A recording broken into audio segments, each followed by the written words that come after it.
Walk through the city like stupid people do. A million faces, but all I'm seeing is you. I'm stopping strangers. Yes, of course. Every single concert has to be different to the previous one. Otherwise, what's the point? I mean, you've got to make it intimate. You've got to make it special. You've got to take the audience and kind of react to them. If they ask for a song, you have to sing it.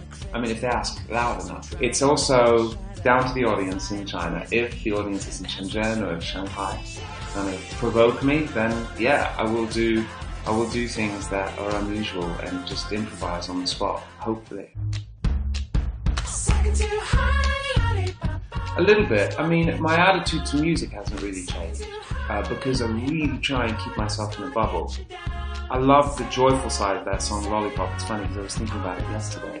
And after an album like No Place in Heaven, which is quite elegant and slightly pensive and melancholy, I mean, even though it's beautiful and melodic, it's still quite melancholy.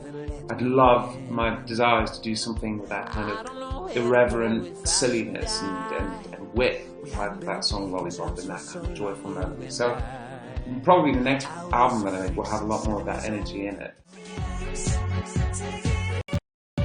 I was about 10 when I first went to China. I'm 32 now. It was 22 years ago, and I've been about 15 times to mainland China since then. My 3 sisters studied in university in China. I studied Chinese for 9 years, and my poor teacher said that I was one of the worst students she ever had. Tong Lao Shi. Poor Tong Lao Shi. That was very bad. Even though my sisters are fluent, I'm not great. But I still like China, and the idea of playing in China, I see it as it's really exciting. The people in the audience, the cool crowd, the cool like 15 to 25-year-olds, 30-year-olds, just it's a whole, this really quickly developing amazing youth culture that's happening in China. And I hope to see some of you in Shanghai, the 2 shows there, or in Shenzhen when I'm coming back in February.